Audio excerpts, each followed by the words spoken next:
Hi guys, কেমন আছো তোমরা সবাই? তো আমাদের এখানে জানো তো জগদ্ধাত্রী পুজোর মেলা হচ্ছিল, তো সেখানেই আমি গিয়েছিলাম রেডি হয়ে।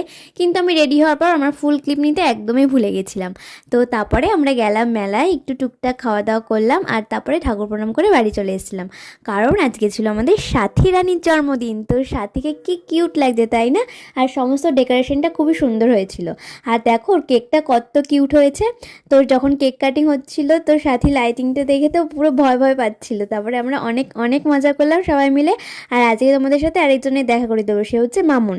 মামুন আমাকে খুব ভালোবাসে, আর ওর সাথে আমার যেদিন থেকে এসলাম সেদিন থেকে খুব ভালো বন্ধুত্ব হয়েছিল। হচ্ছে মামুন। আর মেঘাকে তো তোমরা সকলেই চেনো। তারপরে আমরা সবাই মিলে একসাথে খাওয়া দাওয়া খেয়েছিলাম, খুব এনজয় করেছিলাম, দিনটা খুব সুন্দর করে কাটিয়েছিলাম।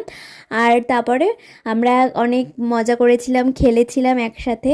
আর খাওয়া দাওয়ার পরে আমরা বাড়ি চলে এসলাম। তো এইভাবেই গেল আজকে দিনটা। ভিডিওটা কেমন লাগলো অবশ্যই কমেন্ট করে জানিও। তোমরা সকলে খুব ভালো থেকো। ওকে, বাই।